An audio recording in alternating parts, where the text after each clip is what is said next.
My name is Hannah, and the night my daughter was about to enter this world, I found myself locked out of my own home in the freezing October rain. Can you imagine that your body tearing itself apart with contractions, your heart pounding with fear, and the only people who should be standing by your side? Your husband and his mother laughing together behind a locked door. That night, betrayal didn't knock. It didn't whisper. It slammed into me like a storm, leaving me breathless, broken, and burning with a rage I never knew I could carry. I pressed my face against the cold glass of the door, begging for someone to let me in. The porch light cut sharp lines across my tear-stained cheeks, while my body convulsed with pain I could hardly bear. Inside at my grandmother's antique oak table, my husband Julian sat comfortably with his mother Dorothy. They sipped coffee, nibbled pastries, and whispered secrets, as if the world outside didn't exist, as if I, his pregnant wife, wasn't out there begging for help. Every contraction ripped through me like fire, spreading up my spine. I whispered please into the glass until my breath fogged the window. But Dorothy only tilted her head, gave me that cruel, calculating smile, and said the words that killed something inside me forever. She made her choice when she disrespected this family. Let her figure it out herself. Julian didn't even look up, not once. The man who had promised to love me until death, the man who had sworn he would protect me, sat with his mother as if I were already invisible. That was the moment Hannah, the dreamer, the believer in happy endings, died. What was left was a woman who knew that no one was coming to save her. Hours later, I gave birth alone. The hospital room was sterile and empty, except for a kind nurse named Ruby, who held my hand while I screamed into the void. My daughter, my Florence Rose, came into this world without her father's arms, waiting without a family gathered in joy. Only me. A woman drenched in tears and pain, whispering promises to a baby who deserved so much more. But something changed inside me that night. As I cradled Florence against my chest, staring at the city lights through the hospital window, my mind didn't fixate on the absence of love or the agony of betrayal. Instead, I thought of the joint bank accounts, the deed with my name etched beside Julian's, the trust funds Dorothy believed were her weapon, and the family business records I'd quietly organized while she thought I wasn't paying attention. That was the turning point. They had locked me out of my home on the night my daughter came into this world.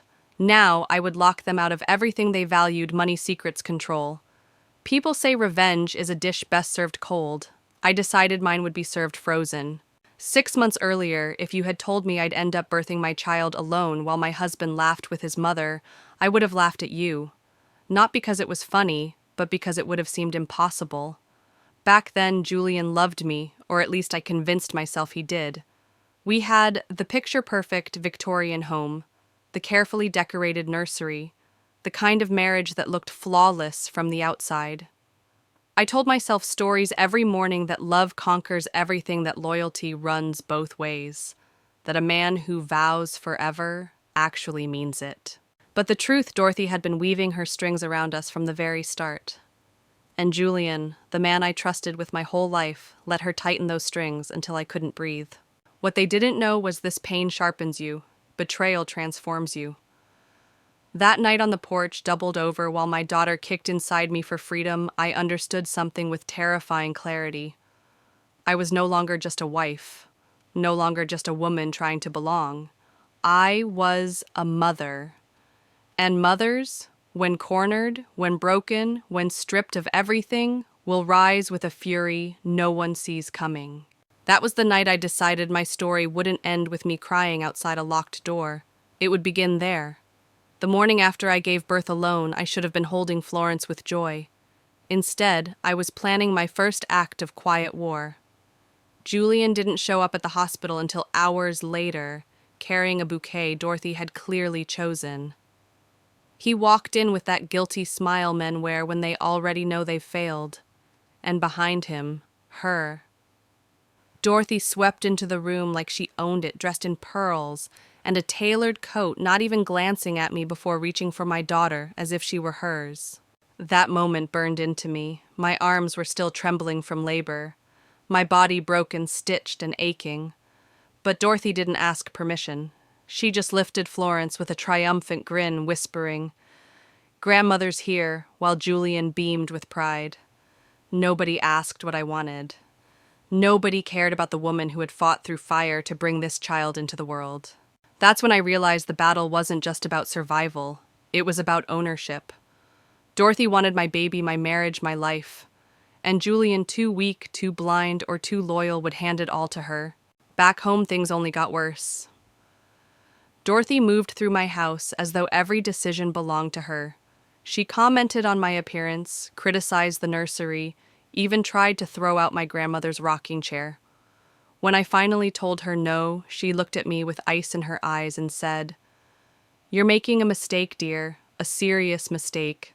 Julian is my son, this family is mine, and blood is thicker than water." Julian came home that night like a storm, slamming his briefcase on the marble counter Dorothy had chosen, demanding to know why I'd embarrassed his mother. I tried to explain, tried to tell him that this was our home, our baby, our life. But his eyes, those cold blue eyes so much like hers, cut me down. "She's his grandmother. She has a right to be involved. You don't get to throw her out like some intruder. Do you know what it feels like when your voice stops mattering in your own home? When your husband tells you to apologize to the very person trying to erase you?" That night, sitting in the kitchen with cold tea in my hands, I realized that if I wanted my daughter to grow up with a mother who had any power left, I had to fight. The war started with whispers, with side glances, with decisions made behind my back.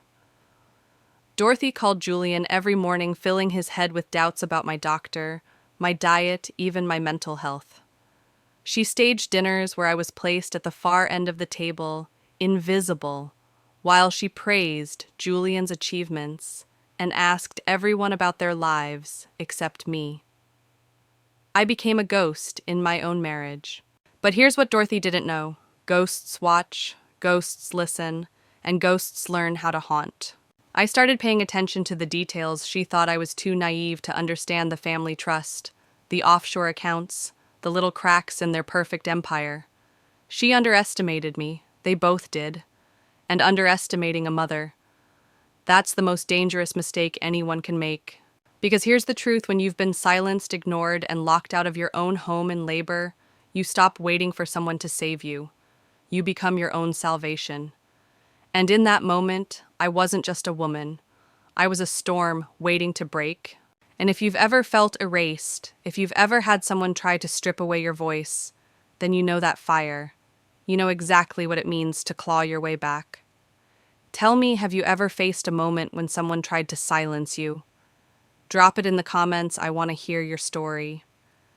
And if you're here for these powerful revenge stories, make sure you join our community by subscribing right now. Together, we keep these voices alive. Dorothy thought she was untouchable. Julian thought loyalty to his mother was noble. But I was about to show them both what happens when you corner a woman who has nothing left to lose. And the first shot of this war had already been fired. The war didn't come with shouting or slammed doors at first. It came with tiny cuts, the kind that bleed slow but deep. Dorothy had a way of making every choice I made sound foolish. The doctor I trusted suddenly wasn't good enough. The food I ate was questionable. Even my emotions, the ones any pregnant woman would have, were labeled unstable. And Julian listened to her every word. Every morning at exactly 7:30, Dorothy called. Her voice always syrupy sweet, but sharpened with criticism. "Julian, darling, have you considered switching doctors? Maline's physician isn't at the top hospital. Or, are you sure she's getting enough rest? You know how fragile first pregnancies can be." Fragile. That word alone made me want to scream. I was carrying life inside me, enduring aches, exhaustion, fear, and she reduced me to fragile. Julian would hang up, glance at me, and say things like, "Mom thinks you should at least get a second opinion." He never asked what I wanted. He never said, "I trust you." It was always, "Mom knows best." The nursery was the battlefield where our first open war exploded. Dorothy stormed in with bags of hot pink and electric blue paint samples, ignoring the soft yellow walls Julian and I had chosen together months before. She sneered at my grandmother's rocking chair, the same chair where generations of women in my family had rocked their babies and called it outdated. The baby is a Santino, she declared. They deserve better than hand-me-downs from people who couldn't afford more. Her words slapped harder than any hand. My family may not have been wealthy, but they had given me love, loyalty, respect. Things Dorothy would never understand. I stood tall that day and said no. That chair stays. That single word no lit a fire in her eyes. She promised Julian would hear about it. And she promised I would regret it. Julian came home early that night, his face stormy. He didn't ask how I felt, didn't ask about the baby. He accused. You embarrassed her. You disrespected her. You made her feel unwelcome in her own son's home. His words cut deeper than Dorothy's, because hers came from malice, but his came from a man who had once loved me. That was when the seed of doubt took root. Could I ever compete with her? Could I ever win his loyalty when blood tied him to her like chains he'd never break? Still I held my ground. This is our child Julian. Ours, not hers. But the look in his eyes told me I was already losing. He wanted me to apologize, to beg forgiveness for daring to claim my own voice. He even smiled coldly when he said, "If you don't, you'll find out just how unpleasant life can be when you're at war with a Santino." And that's when I knew I wasn't just in conflict with Dorothy. I was up against an entire dynasty that would do anything to crush me. But here's what I want to ask you. If you were me standing in that nursery, holding on to the last piece of your family's legacy, while your husband demanded you bow to his mother, what would you do? Would you stand your ground, or would you surrender for peace? Tell me in the comments. I really want to know how you'd fight that battle. The days that followed blurred into silent combat. Dorothy arrived at dinner uninvited. She criticized my cooking, my clothes, even how often I napped. Her wealthy friends visited during the day, sipping tea in my living room like vultures, making veiled comments about how sophisticated Julian's taste was compared to mine. They never said I wasn't enough. They didn't have to. Their smiles told me everything. I began to disappear in my own house. But disappearing didn't mean defeated. It meant I was learning, watching, gathering strength. Because the truth is, when someone tries to erase you, the most powerful revenge is to rise louder, brighter, and undeniable. And I wasn't about to let Dorothy write me out of my own life. Family dinners at Dorothy's estate became a theater where I was cast as the invisible guest. The long mahogany table gleamed under crystal chandeliers, every plate, glass, and napkin folded with military precision. Dorothy always sat at the head, a queen on her throne, her voice carrying across the room with that crisp tone of command. She'd start with her favorite, praising Julian. "Tell everyone about the Xander presentation, darling," and he would. He'd go on about business deals and clients, his voice confident, his mother's eyes shining with pride. I would sit near the far end of the table, pushing food around my plate, my stomach tight with tension. Dorothy knew exactly how to wield power in that room. She asked Thomas about European expansion, Natalie about her wedding plans, relatives about their successes, but when it came to me, silence. Or worse, third-person questions, as if I weren't sitting right there. How is she feeling? Is she eating enough? Getting enough exercise? We want a healthy baby, don't we? I became a vessel, an incubator, not a wife, not a woman, not even a person. Just a means to produce the next Santino heir. Julian never stopped her. He laughed at her jokes, nodded along with her subtle digs, clinked his wine glass when she raised a toast. Each dinner carved me smaller until I felt like a ghost haunting their gilded world. The ride home was worse. One night after another suffocating evening, I finally said it out loud. "Your mother hates me." Julian's hands tightened on the steering wheel. "She doesn't hate you, she's just protective." Protective of what I wanted to scream. He was a grown man, married, about to become a father. But instead of protecting me, he defended her. "She worries we move too fast, that we don't share enough values." I turned to him, the dashboard light casting shadows across his face. "What does family mean to you, Julian?" His answer chilled me. "It means loyalty, putting family first. Some bonds can't be broken." And I realized then he wasn't talking about me. He wasn't talking about the child I carried. His loyalty was already spoken for. It belonged to her. By my 8th month, I felt like a prisoner in my own home. Dorothy's visits became constant. She arrived unannounced, always armed with some crisis only Julian could fix. A problem at the business, a health scare, a sister's drama. She timed them perfectly during dinner, when Julian and I were finally talking when I tried to suggest baby names. Every time she stole him away. Worse, she brought her circle of women, wealthy, elegant, judgmental. They perched in my living room like birds of prey, sipping tea and dissecting my life. "You look tired, dear. Julian needs a peaceful home." Or, "This house is lovely though the decor is interesting. I'm sure Julian will redecorate when the baby comes." Each comment was delivered with a smile dripping with venom hidden under sugar. Their message was clear: I didn't belong. I wasn't enough. I would be replaced. I stopped answering the door, but it didn't matter. Dorothy always found a way in. The worst part wasn't even her cruelty. It was Julian's silence. Sitting at her table while she erased me, watching her friends humiliate me in my own living room, hearing her dismiss my doctor, my opinions, my heritage, he let it happen. The man who once swore to protect me simply watched as I was dismantled piece by piece. I lay awake many nights staring at the ceiling, feeling my baby kick inside me as if reminding me she was there. I whispered promises into the dark. "I've got you. Mama will protect you." But my voice trembled because deep inside I wondered, could I shield her from a family determined to erase us both? That doubt was the most dangerous poison of all. Because Dorothy thrived on doubt. She planted it, watered it, and watched it grow until it strangled everything I once believed about love, marriage, and safety. And one night as I watched Julian text his mother under the table instead of listening to me, something in me broke. The Malene who still hoped, who still believed he might choose me, began to fade. In her place rose someone colder, sharper, a woman who knew she'd have to fight like hell to survive. The walls of my life kept closing in tighter each day.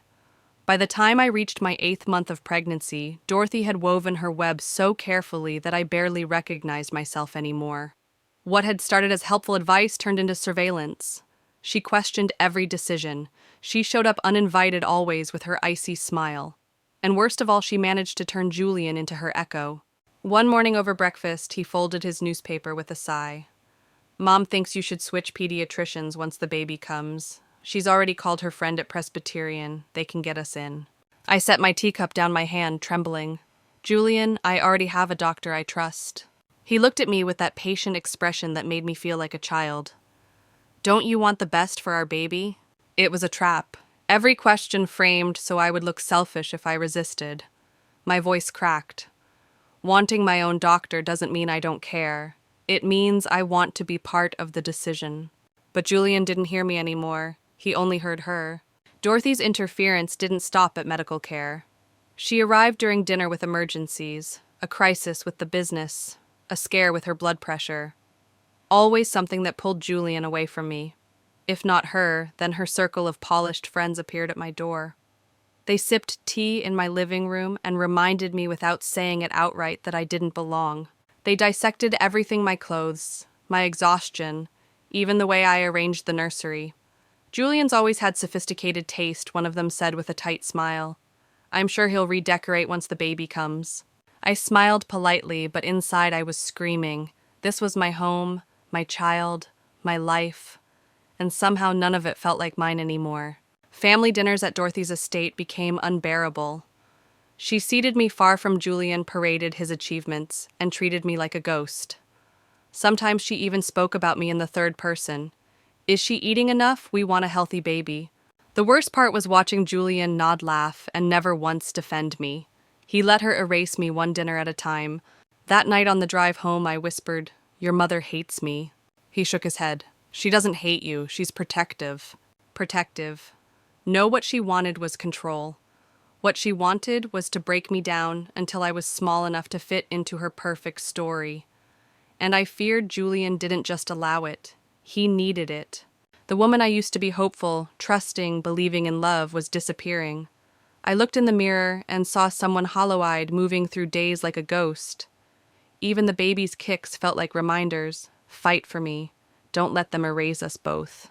And in those moments, a different thought flickered, dangerous but powerful. Maybe I couldn't rely on Julian. Maybe I couldn't wait for anyone to save me. Maybe I would have to save myself. And that thought, terrifying as it was, gave me a strange kind of strength. 'Cause here's the truth, when you realize nobody's coming, you either collapse or you rise. And I wasn't ready to collapse. I know many of you listening might have faced something similar, being silenced, being treated like you don't matter. Let me whisper this to you, you're not alone.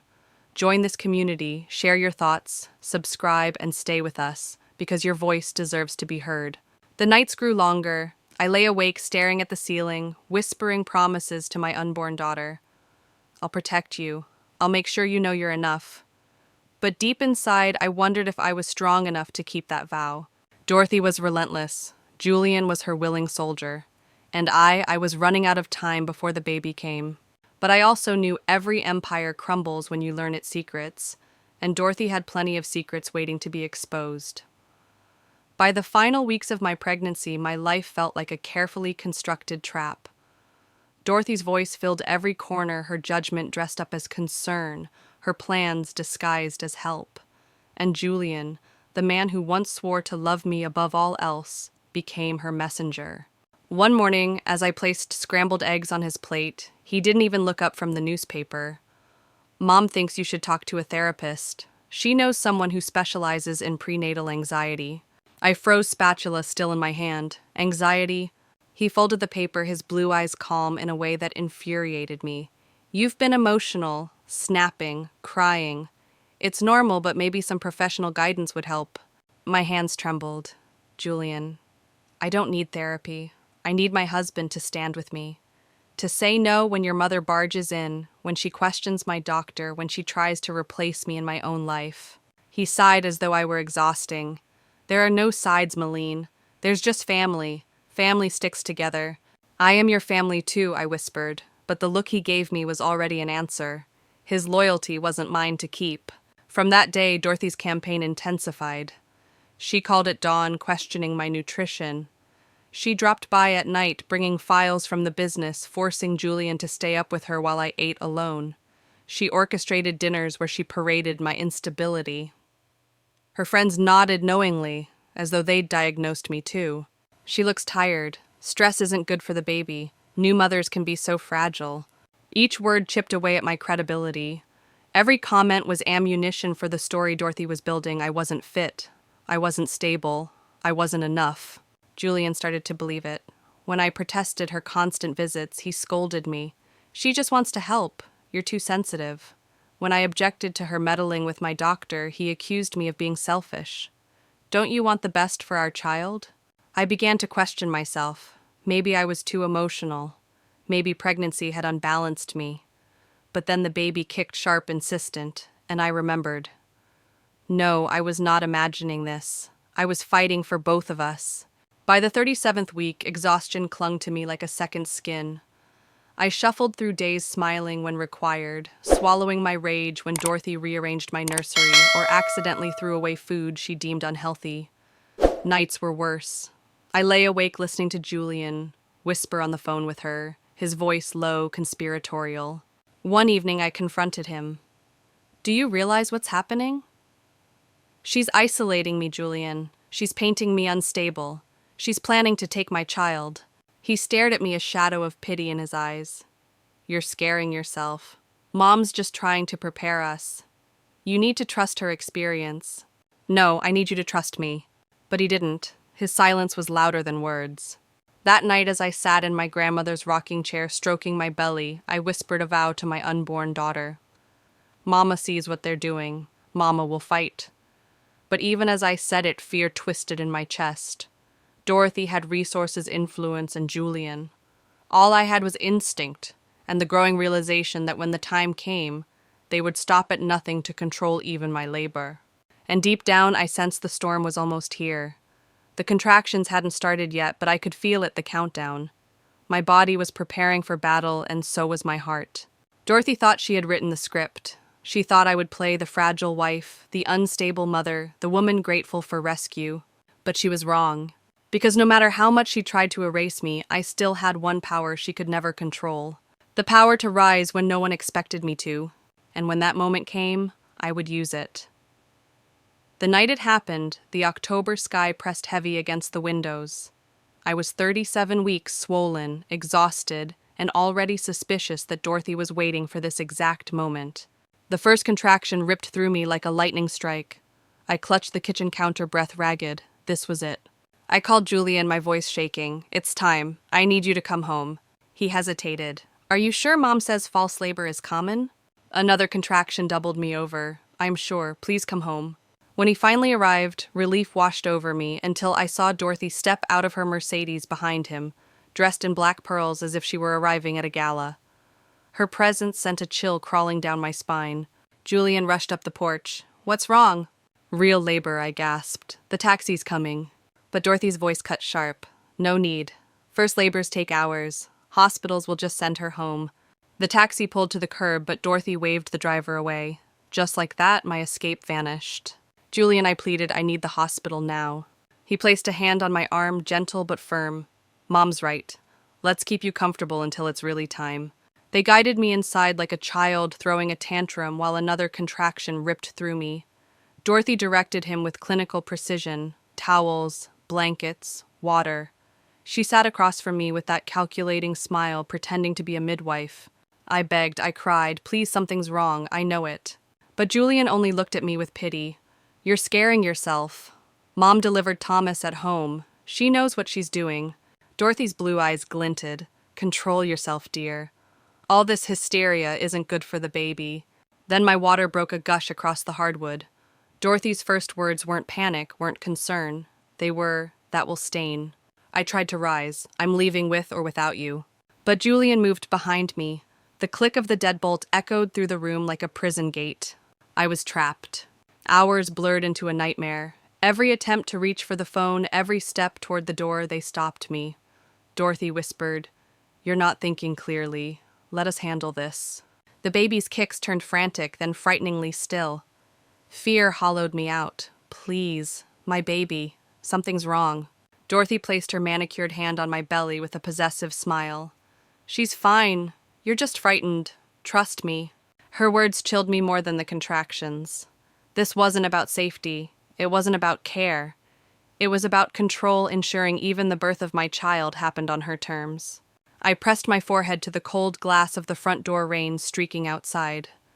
Through the blur of pain, I saw them at the dining table, Julian and his mother sipping coffee, laughing as if I weren't collapsing just feet away. That was the moment something inside me broke and hardened. I realized the truth. They didn't just want to erase my choices. They wanted to erase me.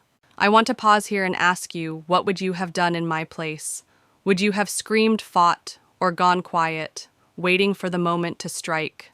Tell me in the comments. I need to know. I wasn't the only one who felt powerless in the face of people who smiled while stealing your freedom. Another contraction sent me to my knees, tears streaming down my face. I whispered to the baby inside me, "Hold on. Mama's going to get us out." And even as Dorothy smirked, certain she had won, a plan began to form in the back of my mind. If they thought this was the night they would break me, they were wrong. This was the night I decided I would never let them win again. By the time they finally agreed to drive me to the hospital, I was nearly unconscious with pain. Contractions came so hard and fast that the world blurred into flashes of white light and suffocating darkness. Dorothy fussed over pillows in the back seat while Julian drove his jaw-clenched eyes darting to the rearview mirror, as though this were just another inconvenience to manage. I barely remember entering the bright, sterile halls. Nurses rushed toward me, their professional eyes widening as they realized how far along I was. A voice cut through the haze, Dr. Eduardo, steady and familiar.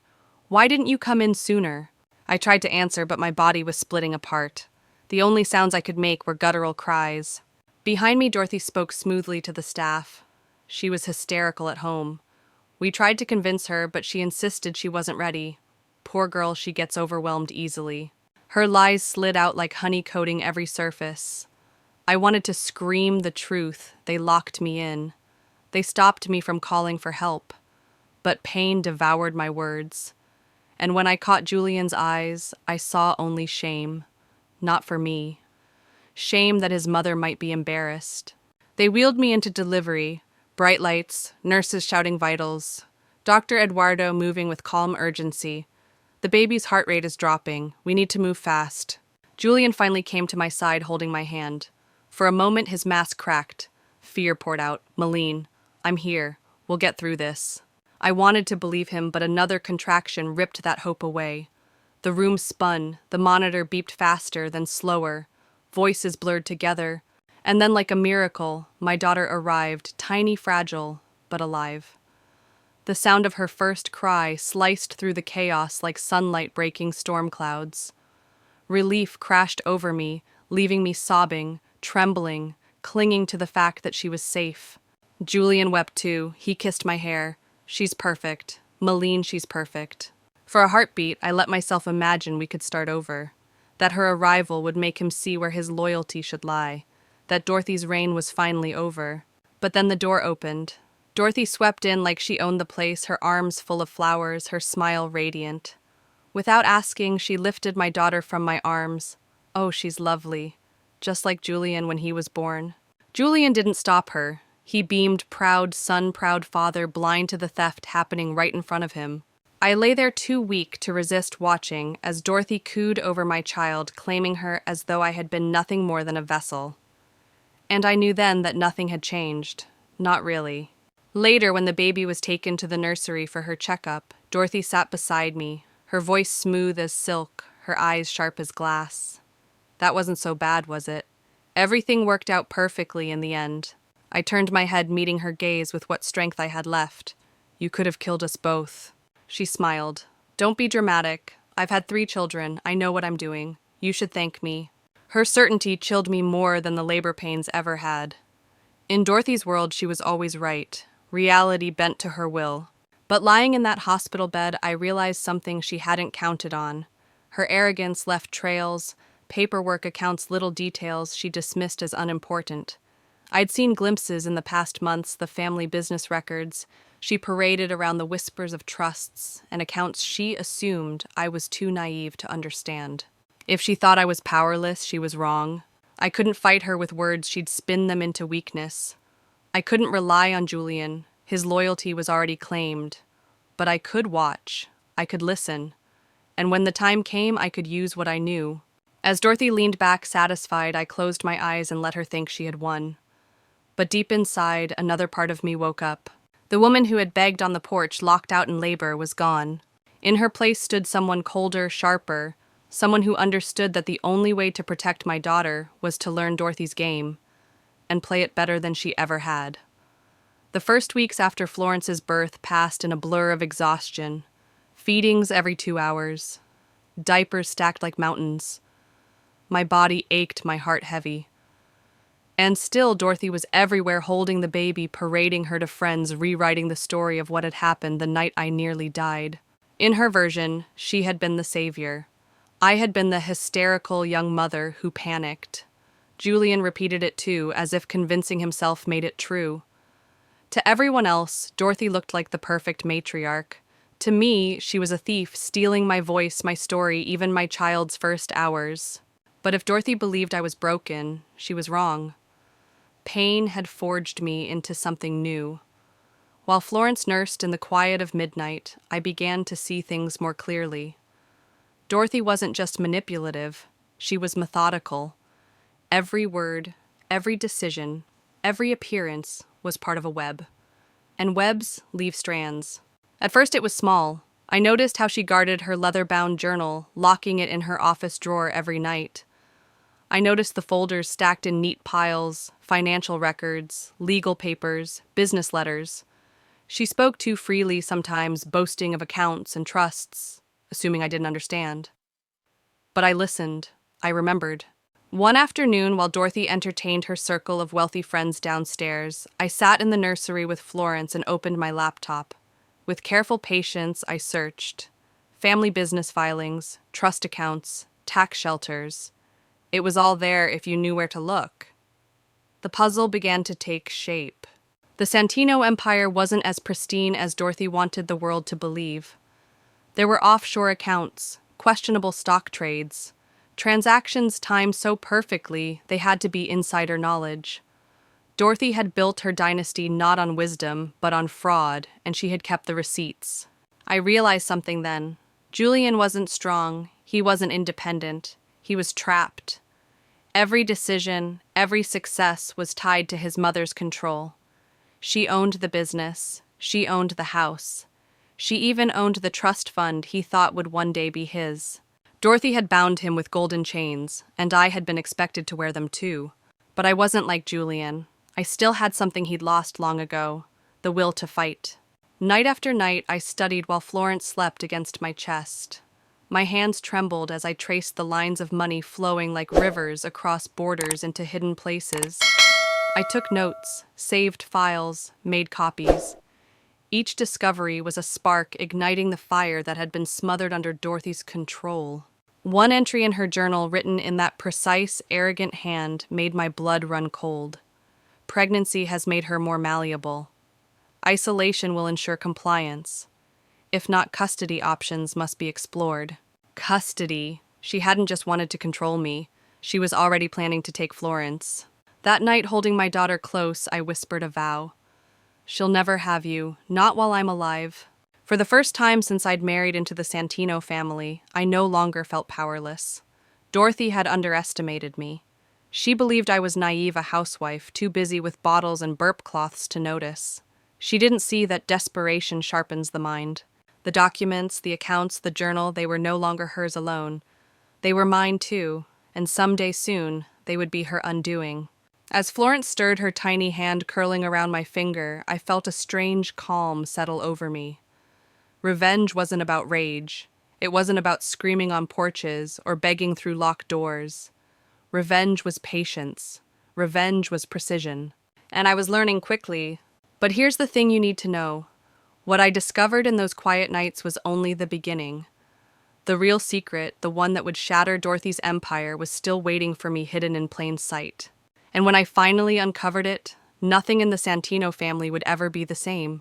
Do you want to know what that secret was? Stay with me, because once I tell you, you'll understand why Dorothy's greatest strength became the very weapon that destroyed her. The opportunity came disguised as chaos. Natalie, Julian's sister, was preparing for her wedding, and Dorothy was stretched thin, juggling vendors, caterers, and photographers. For once, the perfect matriarch was distracted. That afternoon, Dorothy rushed out to handle what she called a floral disaster. In her hurry, she left her purse sitting on the kitchen counter. My eyes locked on the small silver key looped through her leather keychain. I had seen it before. I knew what had opened the office. She guarded like a fortress. My pulse thundered. I had maybe 20 minutes, maybe 30 if the florist was as incompetent as she claimed. Hand shaking, I grabbed a bar of soap and pressed the key into it, making a crude impression. Then I wrapped it in aluminum foil from the drawer, forming a mold. It wasn't perfect, but it was enough. I slipped everything back into her bag, just as Florence stirred in her bassinet. By the time Dorothy returned, muttering about amateurs who can't tell lilies from roses, she never suspected. A week later, I stood in front of that office door, heart hammering. The copy slid into the lock with a soft click. The door opened. The room was exactly what I expected: dark wood, expensive art, and an antique desk so large it looked like it belonged to a judge. Family portraits lined the walls, each one carefully staged to show power, wealth, and legacy. But my eyes went straight to the desk. There it was, the journal, the one I had seen her writing in night after night. I opened it with trembling hands. Her handwriting was meticulous, every loop sharp, every word deliberate. The entries read like battle strategies. Malene continues to resist integration into the family structure. Pregnancy offers leverage. Isolation should ensure compliance. Labor complications demonstrated her instability. Julian now questions her maternal instincts. This will be useful in future custody discussions. Custody discussions. She had been plotting not only to erase me, but to take Florence away permanently. My stomach churned. Rage burned in my chest, but I forced myself to keep reading. There were entries about each family member, cold assessments of their weaknesses, strategies to control them. Even Julian was nothing more than a pawn. Julian requires validation, ensure constant reinforcement of loyalty, keep him indebted financially and emotionally. She didn't love her son, she owned him. And then the financial records folders stacked neatly in drawers. Offshore accounts, insider trading evidence, shell companies, in names I recognized only from whispers. Dorothy had built her empire not just on money, but on crime. She had documented everything, perhaps to blackmail anyone who turned against her. I photographed every page, every document, my phone filling with proof. Each click of the camera felt like reclaiming a piece of myself. For the first time, I wasn't the powerless wife begging for help. I was the hunter. Still, I knew this wasn't the end. Gathering evidence was one thing. Using it, turning Dorothy's own weapons against her, would require strategy, patience, timing. I slipped out of the office, locking the door behind me. Florence was still asleep upstairs, innocent and safe. I leaned against the wall, my body trembling, but this time it wasn't fear. It was adrenaline, power. Dorothy thought she had cornered me. She thought she had stripped me of choices. But the truth was the opposite. She had written her own downfall in that journal. All I had to do was decide how to play it. That night I rocked Florence in my grandmother's chair and whispered, "She thinks she can take you from me, but she has no idea what's coming." And I meant it. Because now I held the truth. And truth in the right hands can be the sharpest weapon of all. But here's where I pause and ask you, if you were in my position, holding proof that could destroy someone like Dorothy, what would you do first? Would you run? Would you confront her? Or would you wait until the moment she least expected it? Tell me in the comments. I want to know how you'd use that kind of power. Once I had Dorothy's journal and her financial records stored on my phone, a new kind of silence entered my life. It wasn't the silence of defeat I'd known for months, the silence of swallowing my words, of being erased at her dinner table, of standing outside my own house while they laughed at me. This was different. This silence was the kind before a storm. At night, while Florence nursed against my chest, I replayed every entry I'd photographed. Each one was a blueprint of Dorothy's mind. Every word revealed the way she operated: intimidation, manipulation, control. She believed herself untouchable, too clever to be outmaneuvered. And maybe she had been until me. I knew I couldn't confront her directly. That would only push Julian deeper into her grip, and it might give her a chance to bury the evidence. I had to be smarter, more patient. So I began to build a plan. The first step was safety. I opened a new bank account in my name alone, something I should have done years earlier. Into it, I funneled what little remained of my old savings. Not much, just enough to be independent when the time came. Independence, I was learning, didn't begin with grand gestures. It began with tiny cracks in the walls of control. Next came the evidence. I backed up every photo, every file in 3 different places. One copy on a secure cloud account, one on an external drive hidden in Florence's diaper bag, and one locked inside a safe deposit box across town. Dorothy could destroy one. She could destroy 2, but she'd never find them all. Then came the narrative. I realized that power wasn't just about facts, it was about the story people believed. Dorothy had controlled the story for so long: the perfect mother, the devoted grandmother, the savior of a fragile daughter-in-law. She erased my voice by painting me as unstable, emotional, dramatic. But now I had her words in her own handwriting. Her arrogance had preserved my salvation. I started writing too, not just notes, but a timeline. Dates, witnesses, every cruel remark, every manipulation, every time Julian had chosen her over me. I wanted a record as clear as hers, because when the truth finally broke, I didn't want anyone to doubt it. Patience became my closest companion. Dorothy thought she had won because I appeared quiet, because I smiled when she criticized me, because I nodded when she announced plans for my child's future. She mistook silence for surrender. She didn't see that silence can also mean calculation. Weeks passed. Florence grew stronger, her little body filling with life, her laughter a reminder of what I was fighting for. Each day, while Dorothy paraded her friends through my living room, I sharpened my resolve. I watched, I listened, I memorized. Every slip of her tongue, every careless boast, added fuel to the fire I was building.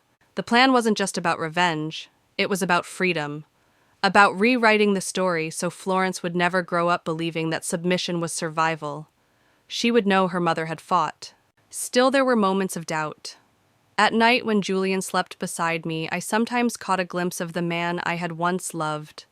The man who used to bring me flowers, who whispered promises under starlight. For a second, I'd ache with the hope that he might choose differently.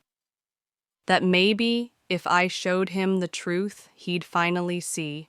But then his phone would buzz with another late-night message from Dorothy, and I'd watch his face light up in a way it never did for me anymore. And I knew he wasn't mine to save. He never had been. So I stopped waiting for rescue. I stopped begging. And I stopped hoping. Instead, I began to prepare for war. The next time Dorothy tried to erase me, she would find herself standing on quicksand. The empire she built, the lies she told, the power she wielded, it would all turn against her. Not through rage, not through shouting, but through precision, through patience. Through the same meticulous planning she thought made her untouchable. And as Florence slept in my arms, I whispered a vow I intended to keep. One day she will learn that the woman she called weak was the one who finally broke her. Because now the pieces were in place. The question wasn't whether I could bring her down. The question was when. And when that moment came, it wouldn't just end Dorothy's reign. It would set me free. Weddings are supposed to be about love, family, and beginnings. For the Santinos, Natalie's wedding was a stage, a grand production designed to remind everyone how powerful they were, how untouchable. The estate was overflowing with roses imported from Europe. Champagne towers and chandeliers hung in tents larger than some people's homes. Dorothy glided through it all like a queen, directing staff with the flick of her manicured hand, basking in every compliment. And me, I played my role, the quiet wife, the new mother, the woman who had learned her place. No one noticed when I left the rehearsal dinner early, carrying Florence in my arms. They thought I was tired. They thought I was harmless. But that night, while the Santino family drank and danced, I sat at home with my laptop finalizing the preparations that would crack their empire in two. Every file I had copied, every photo of Dorothy's handwriting, every financial document, it was all backed up, labeled, and encrypted.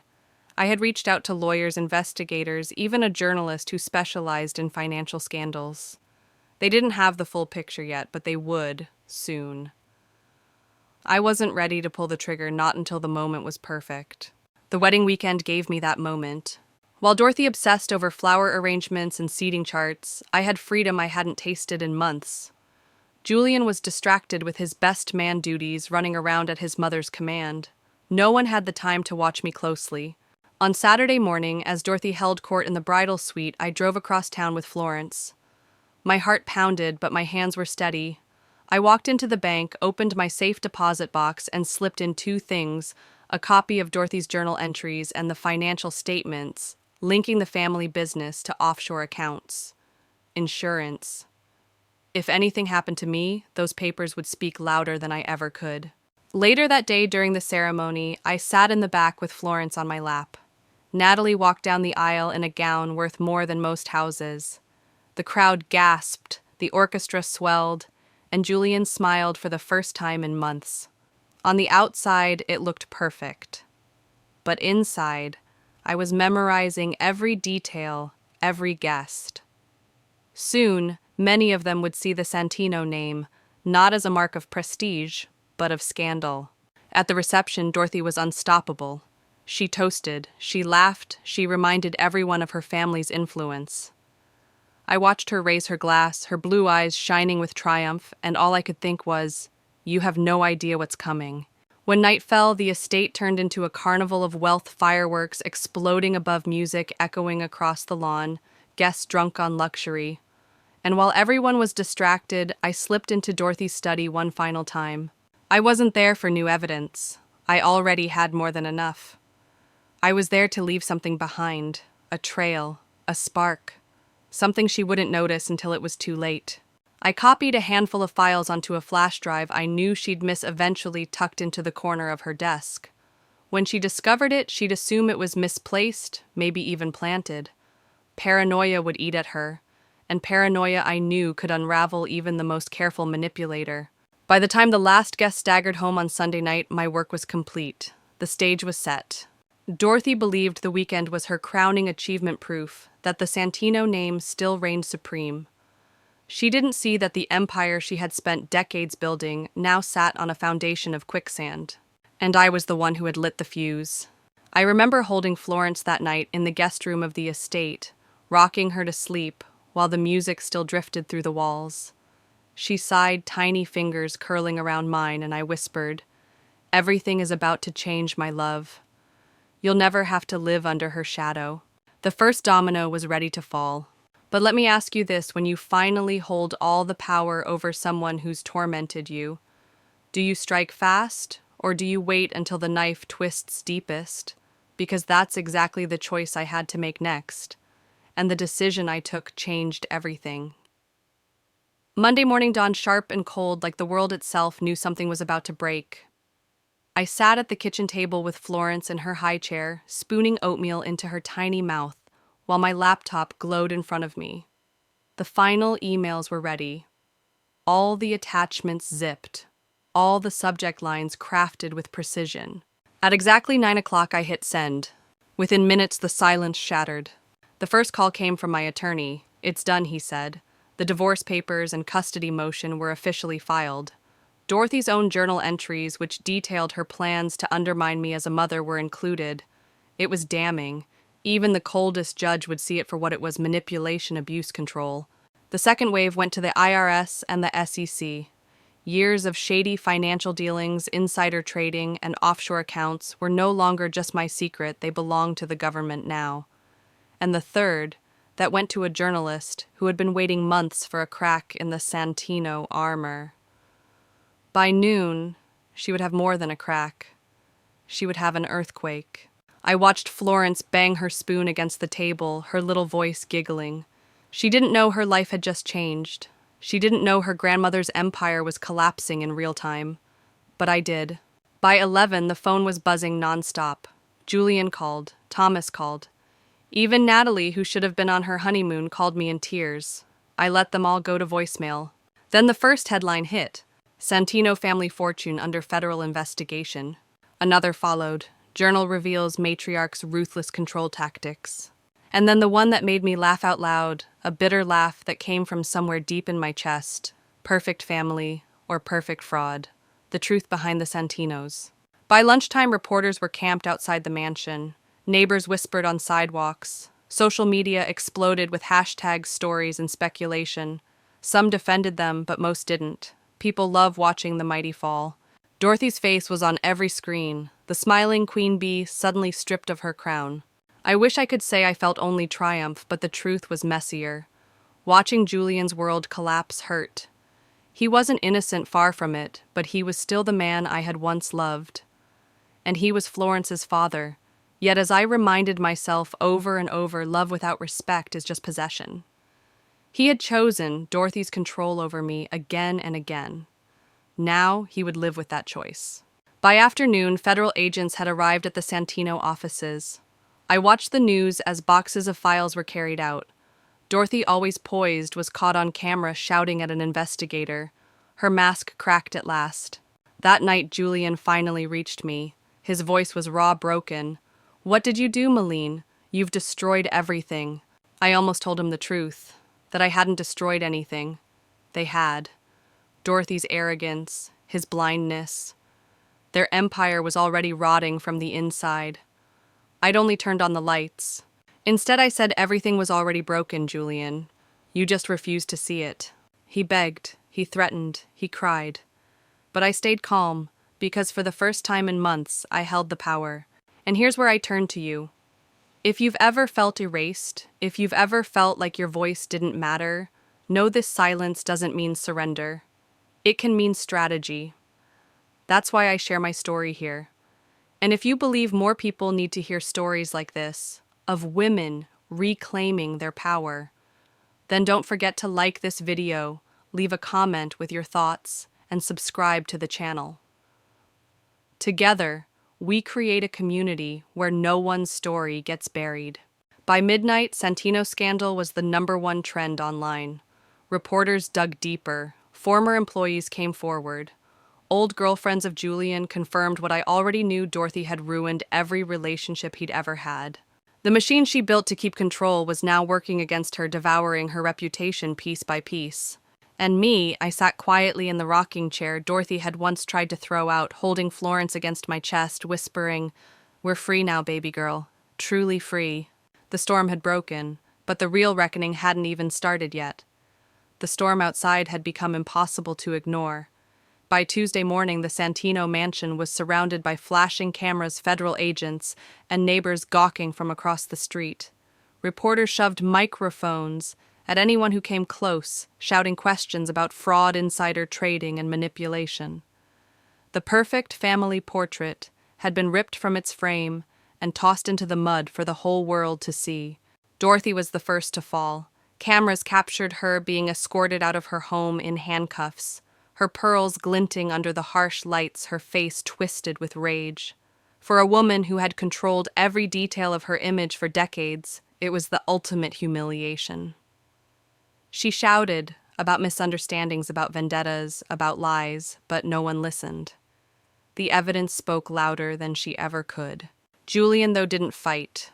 When agents came for him, he looked hollow, like a man who'd already lost everything. He went quietly, hands behind his back, eyes downcast. Watching it on the news, my heart clenched in a way I didn't expect. This was the man I once believed would protect me. The man who had promised to stand by me, then stood by his mother instead. And now he was standing at the edge of ruin, paying the price for his blindness. That evening he showed up at Ruby's apartment. I didn't expect it. I thought the legal restrictions would keep him away, but there he was, gaunt, exhausted, clutching a photo of Florence like it was the last thing tethering him to earth. Ruby gave me the choice. I could turn him away. But some part of me, the part that still remembered the man who used to rub my feet after long days, who once whispered dreams into my hair at night, wanted to hear him out. He sat across from me, his hands trembling. They took her Malene. They took my mother. They took the company. Everything is gone. I stayed silent, watching him struggle. He wasn't here for sympathy. He was here because he finally had no one else to run to. "I loved you," he said, voice cracking. "I still love you. But I didn't know how to choose. She raised me, Malene. After my father died, she was everything. And when you came along, I didn't know how to separate the two. I thought I could keep you both." My chest tightened.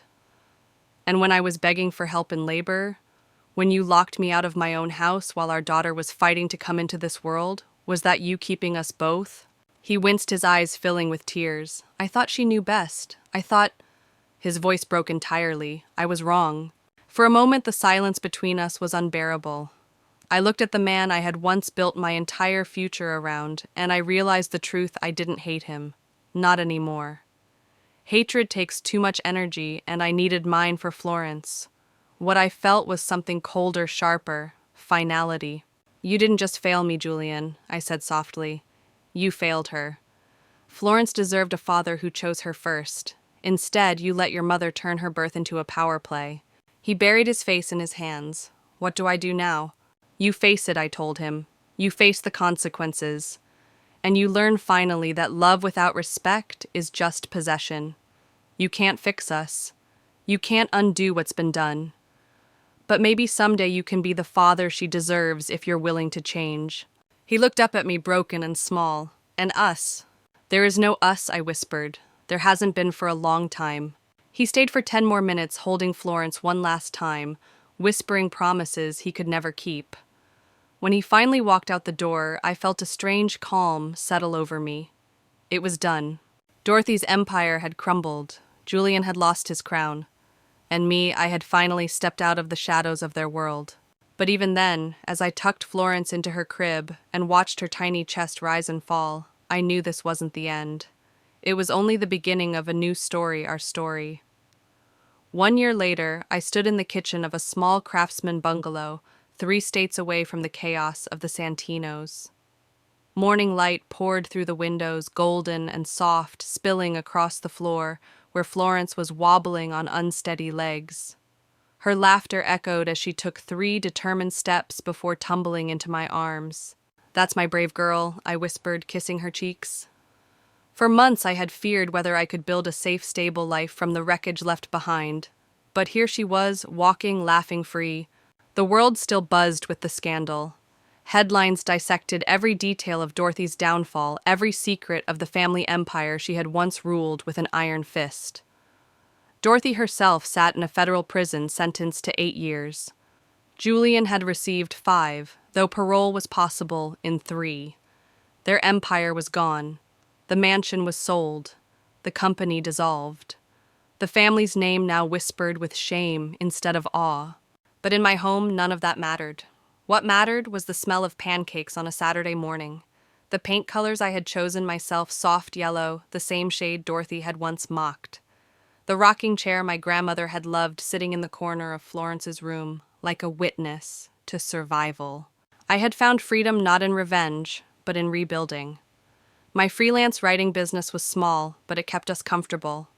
Our neighbors waved hello when we passed, offering vegetables from their gardens, or babysitting when I needed a break.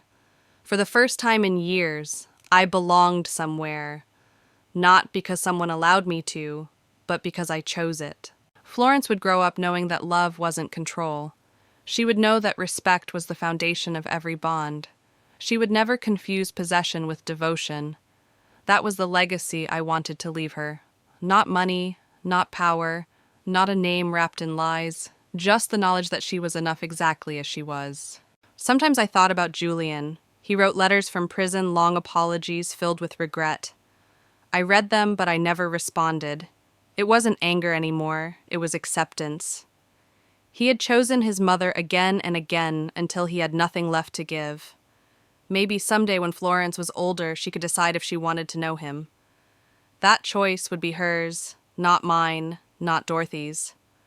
Hers. And Dorothy, she had written too.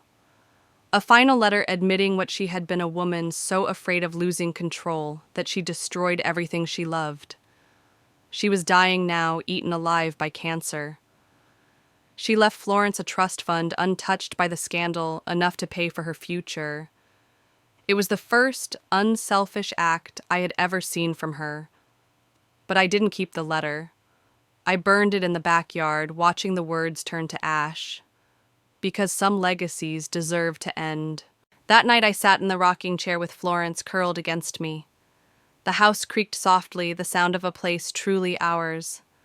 Outside, children laughed in the distance, dogs barked life, carried on in ordinary, beautiful ways.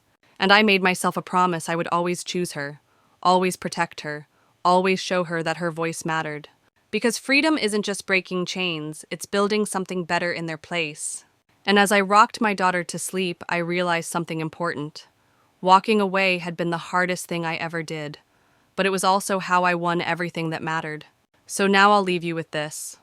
Sometimes the bravest revenge is not destroying your enemies, but building a life so strong, so free, that they can never touch you again. If this story struck a chord with you, if you've ever felt trapped and longed for freedom, then don't let it end here. Check out the next video on our channel. It dives into another incredible journey of survival and strength. And don't forget to subscribe so you never miss the stories that remind us all we're not alone. The Santino Empire was gone, but Florence's world was just beginning. And so was mine.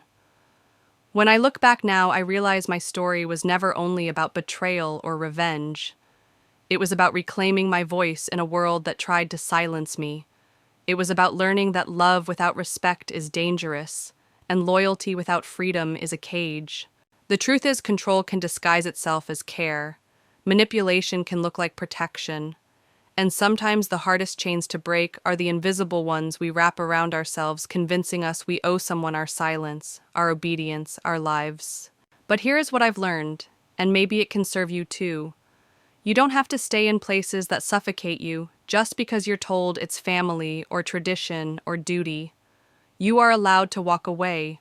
You are allowed to demand respect. You are allowed to build a life that feels like your own, even if it means burning bridges you once thought were unbreakable. Freedom isn't always loud. Sometimes it's as quiet as pancakes on a Saturday morning, or the sound of your child laughing in a safe home. Sometimes it's not revenge that heals you, it's choosing peace.